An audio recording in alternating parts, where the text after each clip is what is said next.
A ideia de que os seres humanos são uma raça escrava de propriedade de uma sociedade extraterrestre não é uma ideia nova.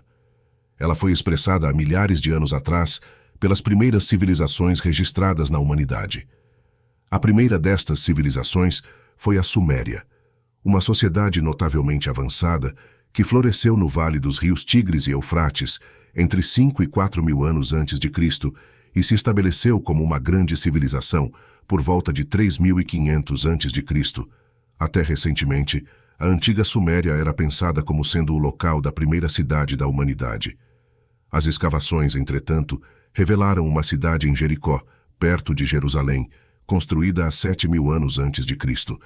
Quase nada sobre essa cidade é conhecido. Como outras antigas sociedades que se elevaram na região mesopotâmica, a Suméria deixou registros afirmando que criaturas humanoides de origem não terrestre tinham governado inicialmente a sociedade humana como os primeiros monarcas da Terra.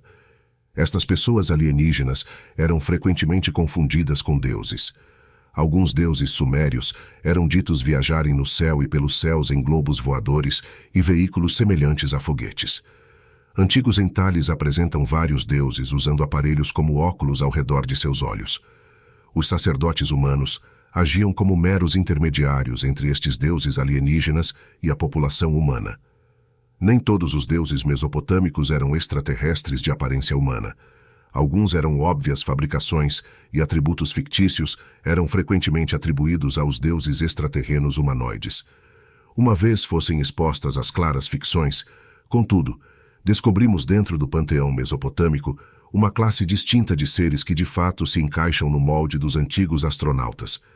Para fazer uma exposição melhor desses deuses de alta tecnologia, será necessário para mim inventar um novo termo. Para uma análise detalhada da aparente natureza de alta tecnologia dos antigos deuses sumérios, recomendo os 5 livros de Zecharia Sitchin. A palavra Deus, sozinha, contém um espanto demais imerecido. O testemunho histórico e moderno indica que estes deuses eram tão humanos em seu comportamento quanto você e eu. O termo antigo astronauta os arquiva em um passado distante quando, de fato, eles parecem ter uma contínua presença por todo o tempo até hoje. O rótulo extraterrestre é amplo demais. Não posso nomear aos deuses segundo alguma estrela ou planeta do qual possam derivar, porque não especularei qual seja seu lugar de origem. Sobretudo, é concebível que a alegada propriedade da Terra possa ter mudado de mãos com o passar dos milênios, do mesmo modo que a propriedade de uma corporação possa passar entre diferentes proprietários sem o público estar ciente disso. Isto me impulsiona a inventar um novo rótulo baseado no aparente relacionamento dos deuses com a raça humana. Por falta de um adjetivo melhor, simplesmente me referirei a eles como a sociedade tutelar, significando a específica sociedade extraterrestre, ou sucessão de sociedades, que parece ter tido a propriedade e custódia da Terra desde a pré-história. Para ser breve, frequentemente me referirei a eles apenas como os tutores. Que tipo de pessoas são estes recentemente rotulados tutores? Os registros históricos e o testemunho moderno os descreve como fisicamente humanoides, racialmente diversos e, mais importante, muito similares aos seres humanos comportamentalmente. Por exemplo, alguns OVNIs da era moderna têm exibido travessuras adolescentes ao se direcionarem para aviões como se fossem colidir, e então abruptamente se desviando exatamente quando o impacto parecia ser eminente, num aparente jogo aéreo. Ao menos uma testemunha moderna tem alegadamente sido perseguida por um OVNI sem qualquer outra razão aparente do que pura maldade.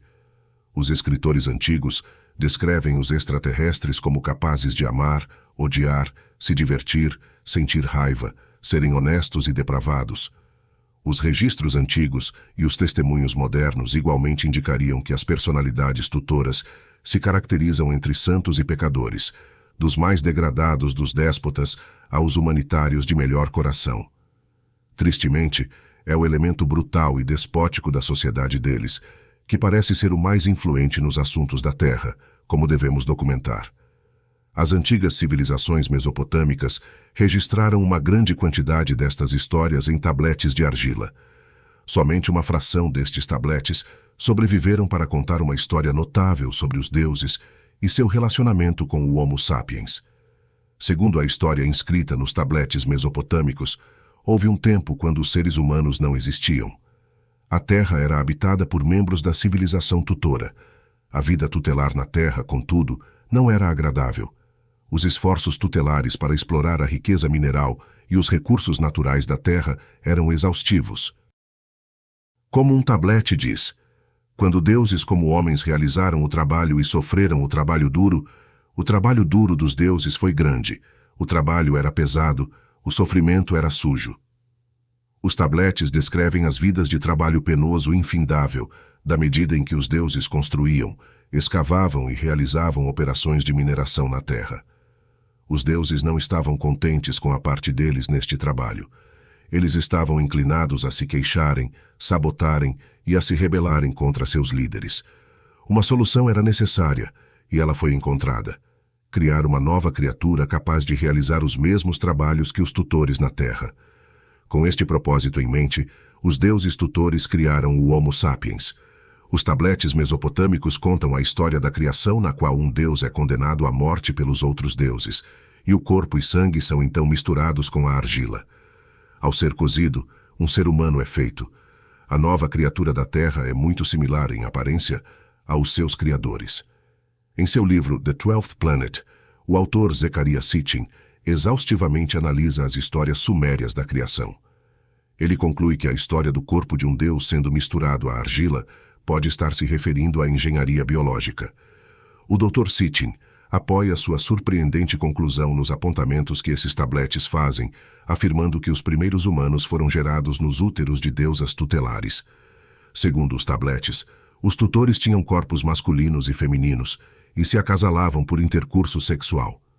De fato, os antigos mesopotâmios afirmaram que eles forneceram aos deuses tutelares prostitutas humanas.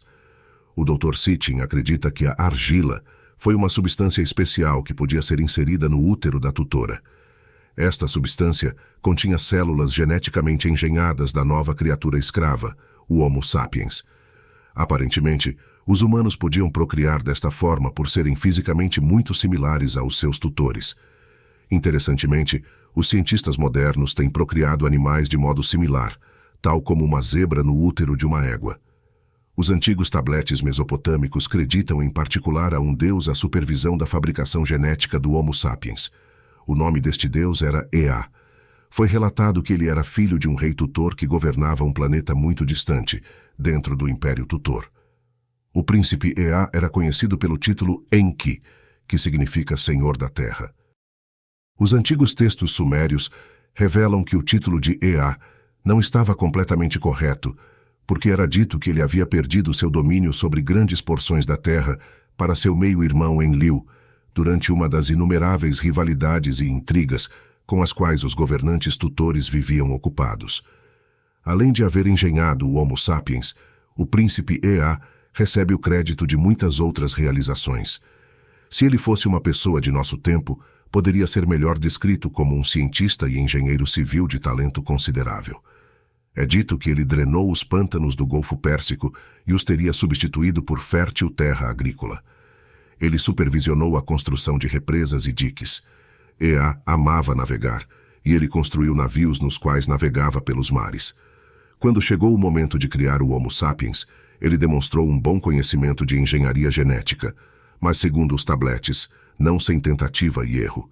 Mais importante ainda, Ea é descrito como de bom coração, ao menos a respeito de sua criação, o Homo sapiens. Os textos mesopotâmicos retratam Ea como um advogado que fala diante do conselho tutelar em benefício da nova raça da Terra. Ele se opôs a muitas das crueldades que outros governantes tutores, incluindo seu meio-irmão Enlil, infligiam aos seres humanos. Ao que tudo indica, Ea não pretendia que o Homo sapiens fosse duramente tratado, mas seus desejos a este respeito foram menosprezados por outros líderes tutores. Como estamos vendo, os nossos ancestrais antigos e altamente civilizados contam uma história muito diferente do surgimento da humanidade. Os mesopotâmios não eram escolados nas teorias darwinianas da evolução. Não obstante, há alguma surpreendente evidência antropológica apoiando a versão suméria da pré-história. Segundo as análises modernas dos registros fósseis, o Homo sapiens surgiu como uma espécie animal entre 300 e 700 mil anos antes de Cristo. Na medida em que o tempo passava, um número de subespécies de Homo sapiens emergiu, incluindo esta a que todos os seres humanos pertencem hoje, o Homo sapiens sapiens. O Homo sapiens sapiens apareceu há 30 mil anos atrás. Há quem diga que apenas há 10 ou 20 mil anos atrás. Isto levanta uma importante questão. Os sumérios estavam se referindo ao Homo sapiens ou ao Homo sapiens sapiens em suas histórias da criação? Parece não haver uma resposta concreta. Têm sido apresentados excelentes argumentos de que eles estavam se referindo ao original Homo sapiens. Eu me inclino a favor de que, provavelmente, eles estivessem se referindo ao moderno Homo sapiens sapiens, pelas seguintes razões. 1. As mais velhas histórias sobreviventes da criação foram escritas por volta de 4 a 5 mil anos antes de Cristo.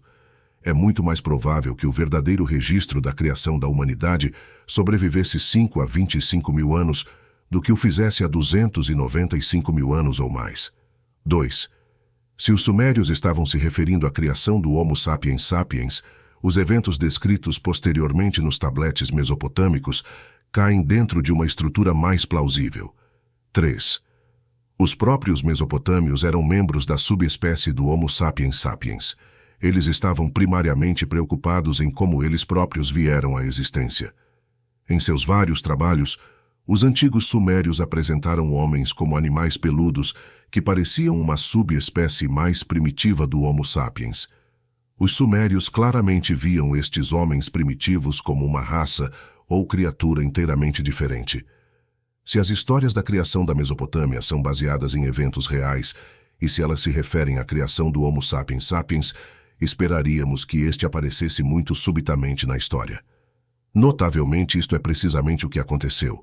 O registro antropológico revela que o Homo sapiens sapiens apareceu na Terra abruptamente, não gradualmente. F. Clark Howell e T.D. White, da Universidade da Califórnia em Berkeley, tinham isto a dizer. Estas pessoas, Homo sapiens sapiens, e sua inicial cultura material, aparecem com aparente subtaneidade exatamente há 30 mil anos atrás, provavelmente mais cedo, no Oriente do que na Europa Ocidental. O mistério deste aparecimento abrupto se aprofunda em um outro enigma. Por que o homem mais primitivo, o Neandertal, Homo sapiens neanderthalensis, desapareceu repentinamente ao mesmo tempo que o moderno Homo sapiens sapiens apareceu? A evolução não é assim algo rápido. Os doutores Howell e White ponderaram esta questão e concluíram. O desaparecimento absoluto, quase abrupto dos Neandertal, permanece um dos enigmas e problemas críticos nos estudos da evolução humana. A Enciclopédia Britânica contribui. Os fatores responsáveis pelo desaparecimento dos Neandertal são um problema importante que, infelizmente, ainda não tem uma clara solução. As histórias sumérias da criação oferecem uma clara solução para o enigma, mas esta é uma história que muitas pessoas têm muita dificuldade em aceitar. O aparecimento súbito do Homo sapiens sapiens, acompanhado pelo desaparecimento também súbito do homem de Neandertal, foi causado por uma intervenção inteligente. Pode ser conjecturado que o homem de Neandertal foi exterminado ou expulso do planeta Terra para abrir espaço para a nova raça escrava, talvez para evitar o cruzamento entre as duas subespécies. Seja qual for a verdade precisa, de uma coisa sabemos com certeza.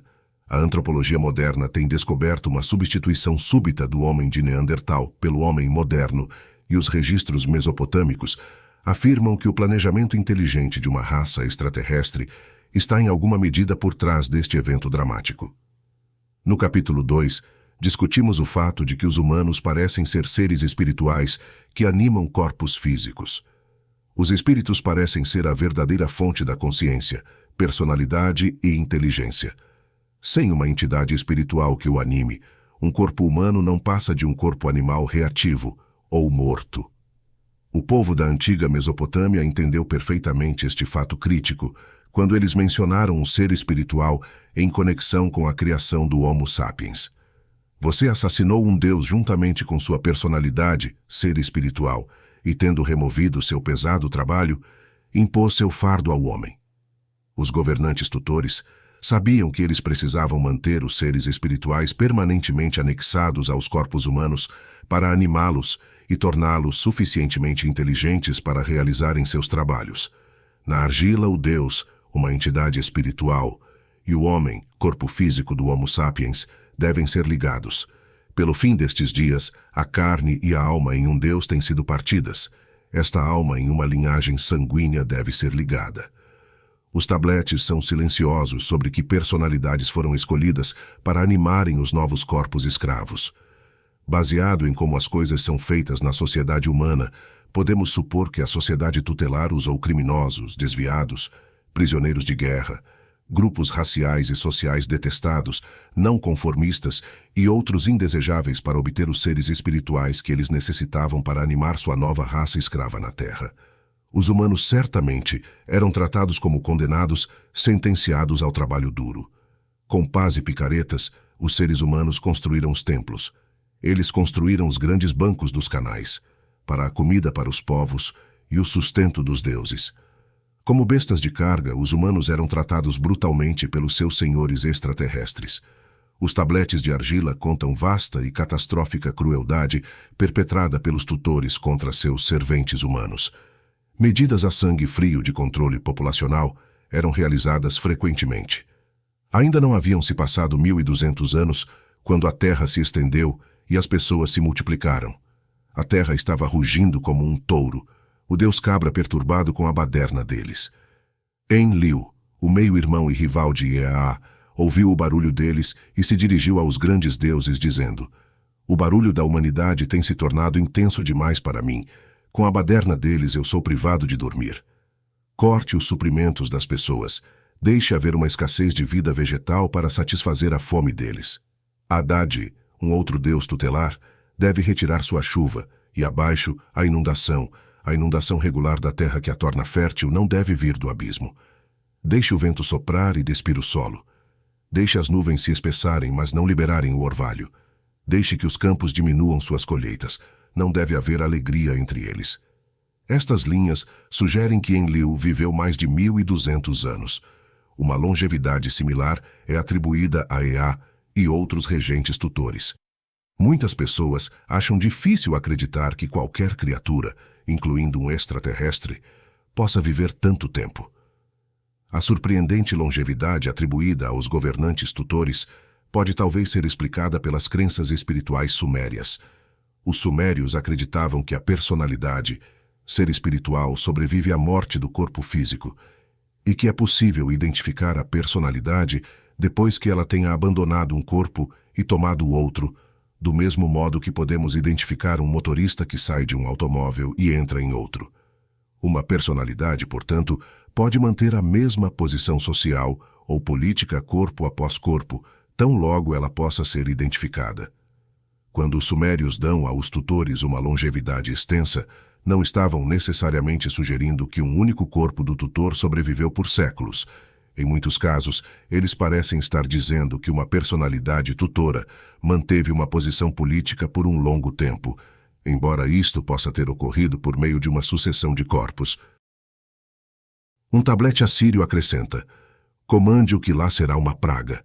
Deixe Namtar diminuir o barulho deles. Deixe que a doença, a praga e a pestilência os exploda como um tornado. Eles comandaram e houve uma praga, e Namtar diminuiu seu barulho. A doença e a praga e a pestilência os atingiu como um tornado." Os tabletes descrevem condições pavorosas nas quais os suprimentos de alimentos eram cortados, nas quais as doenças eram colocadas sobre as pessoas que atingiam os úteros e restringiam os nascimentos, e na qual a inanição se tornou tão rampante que os seres humanos foram forçados a recorrerem ao canibalismo. Doenças menores, tais como uma que se parece com a gripe, estavam também visitando o Homo sapiens, sugerindo que os deuses tutores entendiam e se engajavam na guerra biológica. Quando este genocídio não produziu uma queda suficiente na população humana, os tutores tomaram esta responsabilidade. Foi tomada uma grande decisão de destruir inteiramente a raça humana com uma grande inundação, o dilúvio. Muitos arqueologistas hoje acreditam que houve uma inundação cataclísmica no Oriente Médio milhares de anos atrás.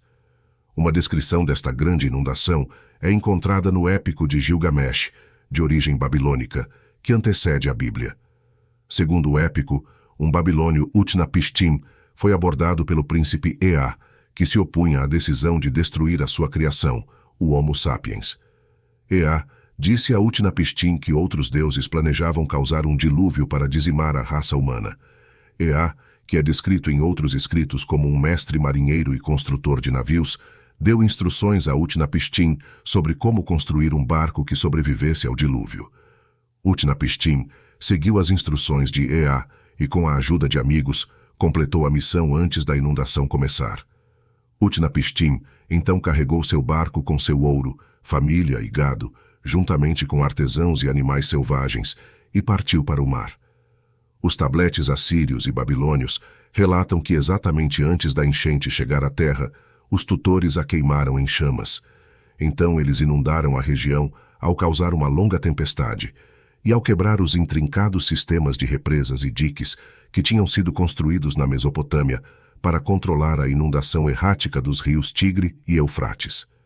O épico de Gilgamesh relata que Utnapishtim e sua tripulação sobreviveram ao cataclismo. Quando tudo estava acabado, eles buscaram por terra seca ao libertar uma série de 3 pássaros. Se o pássaro não voltasse para o barco, Utnapishtim saberia que ele tinha encontrado terra seca para habitar na vizinhança. Uma vez em solo sólido, Utnapishtim se reuniu com vários tutores que retornavam do céu. Ao invés de destruir os sobreviventes, prevaleceu um grau de leniência e os tutores transportaram os humanos sobreviventes a uma outra região para viverem. A história de Utnapishtim deveria soar como um sinal para todo mundo que é familiarizado com a história bíblica de Noé e da Arca. Isto é porque a história de Noé, como muitas outras histórias do Velho Testamento, é retirada de escritos mesopotâmicos mais antigos. Os autores bíblicos simplesmente alteraram os nomes e mudaram os muitos deuses dos escritos originais para um deus ou senhor da religião hebraica. A última mudança foi desafortunada porque designou que um ser supremo fosse culpado dos atos brutais que os escritores anteriores haviam atribuído aos deuses tutores. Os escritos mais antigos mesopotâmios nos dão a famosa história do Velho Testamento, a história de Adão e Eva. A narrativa de Adão e Eva também é derivada de fontes mesopotâmicas anteriores que descreveram a vida sob o domínio dos deuses tutores. O Deus ou Senhor Deus da história de Adão e Eva da Bíblia pode então ser traduzido por governantes tutores da terra. A história de Adão e Eva é única porque é inteiramente simbólica, e através de seus símbolos fornece uma narrativa intrigante da história humana inicial. Segundo a Bíblia, Adão, que simboliza o primeiro homem, foi criado por um Deus a partir do pó da terra. Esta ideia reflete a crença mesopotâmica mais antiga de que o Homo sapiens foi parcialmente criado de argila. A mulher de Adão, Eva, também foi criada artificialmente. Ambos viviam em um abundante paraíso conhecido como Jardim do Éden. As versões modernas da Bíblia localizam este jardim na região dos rios Tigres e Eufrates, na Mesopotâmia. O Velho Testamento conta que Adão, o primeiro homem, estava destinado a ser um servente. Sua função era cultivar o solo e cuidar dos luxuriantes jardins e plantações de propriedade de seu Deus. Desde que Adão e Eva aceitassem o status deles de serventes e obedecessem seus mestres sempre presentes, todas as suas necessidades físicas seriam atendidas e eles teriam permissão de se manterem no paraíso indefinidamente. Havia, contudo, um pecado imperdoável que eles nunca podiam cometer. Eles nunca deveriam buscar certos tipos de conhecimentos. Estas formas proibidas de conhecimento são simbolizadas na história das 2 árvores: a árvore do conhecimento do bem e do mal e a árvore da vida. A primeira árvore simboliza um entendimento de ética e de justiça.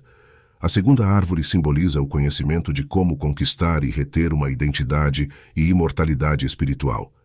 Adão e Eva obedeciam os mandamentos de seus mestres e viviam em bênção material até que outra parte entrasse em cena. A parte interventora foi simbolizada na história como uma cobra. A serpente convenceu Eva a partilhar do fruto da árvore do conhecimento do bem e do mal. Eva seguiu a sugestão da serpente como o fez Adão. O Deus, isto é, a liderança tutelar, imediatamente se tornou alarmada. E o Senhor Deus disse: "Olhe, O homem tem se tornado um de nós, conhecendo o bem e o mal. E agora, que tal se ele levar adiante sua mão e tomar também da árvore da vida, e comendo viver para sempre? Gênesis 3, 22. Este fruto geralmente é retratado como uma maçã, mas isto é uma invenção dos artistas posteriores. A própria Bíblia não menciona uma fruta específica porque o fruto era somente um símbolo para representar o conhecimento. A passagem acima revela uma verdade importante ecoada por muitas religiões. Um verdadeiro entendimento da ética, da integridade e da justiça é um pré-requisito para conquistar a liberdade espiritual e a imortalidade. Sem uma fundação na ética, a recuperação espiritual plena se torna nada mais do que um sonho fantasioso. Os tutores claramente não queriam que a humanidade começasse a viajar na estrada da recuperação espiritual. A razão é óbvia. A sociedade dos tutores queria escravos. É difícil fazer o cativeiro de pessoas que mantêm a sua integridade e o seu senso de ética. Isto se torna impossível quando estes mesmos indivíduos são intimidados por ameaças físicas devido a uma garra enfraquecida da imortalidade física deles. Mais importantemente, se os seres espirituais não podem mais ser aprisionados nos corpos físicos, mas ao invés disso, usá-los e abandoná-los à vontade, não haveria seres espirituais disponíveis para os corpos escravos animados. Como recordamos, os tabletes sumérios revelaram a intenção tutelar de permanentemente anexar seres espirituais aos corpos humanos. A primeira tentativa do homem de escapar desta ligação espiritual ao comer das árvores bíblicas, portanto, tinha que ser detida, e rápido. Portanto, o Senhor Deus o enviou Adão para fora do jardim do Éden, para cultivar a terra da qual ele havia sido retirado. Assim ele expulsou o homem, e ele colocou a leste do jardim do Éden os querubins, anjos, e uma espada flamejante que se virava em todas as direções, para escudar o caminho, evitar o acesso à árvore da vida. A espada flamejante simboliza as medidas sem lógica que os tutores tomaram para assegurar que o genuíno conhecimento espiritual nunca se tornasse disponível para a raça humana. Para evitar o acesso posterior a um tal conhecimento, o Homo sapiens foi condenado a um destino adicional. E a Adão, Deus disse: porque você ouviu os pedidos de sua mulher e comeu da árvore que eu lhe proibi, dizendo: você não deve partilhar isso. Amaldiçoado é o solo para você. Em sofrimento você comerá sua colheita por todos os dias de sua vida, espinhos também, e cardos serão trazidos a você quando você comer as plantas de seu campo. Pelo suor da sua face você comerá o pão, até que você retorne ao pó de onde você foi tirado. Do pó veio e ao pó voltará. Este foi um meio altamente eficaz de lidar com o pecado original de Adão e Eva. A passagem acima indica que os governantes tutelares pretendiam fazer com que os humanos vivessem suas vidas inteiras e morressem sem elevar-se acima do nível da árdua existência material. Isto deixaria aos humanos pouco tempo para buscar o entendimento que eles precisavam para se tornarem espiritualmente livres. Uma má interpretação comum da história de Adão e Eva é a de que o pecado original tenha algo a ver com sexo e nudez. Esta confusão vem da parte da história na qual Adão e Eva comem da árvore do conhecimento do bem e do mal, e imediatamente ficam envergonhados de sua nudez. Contudo, não era a nudez que os envergonhava. Adão e Eva estavam envergonhados pelo que representava a nudez deles. Os antigos registros mesopotâmicos apresentam seres humanos totalmente nus quando realizavam tarefas para seus mestres tutores. Os tutores, por outro lado, eram apresentados completamente vestidos. A implicação é que Adão e Eva se sentiram degradados por sua nudez porque ela era um sinal da escravidão deles, não porque estarem nus por si só fosse mal. Como temos visto, os humanos iniciais eram relatados como uma dor de cabeça constante para seus mestres tutores. As criaturas escravas não apenas desobedeciam seus governantes, como frequentemente se reuniam e se rebelavam. Isto tornou a unidade humana indesejável para os governantes tutores da Terra, e então era melhor que os humanos fossem desunidos.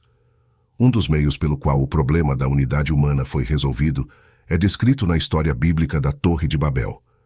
Uma história que também tem suas raízes nos escritos iniciais mesopotâmicos.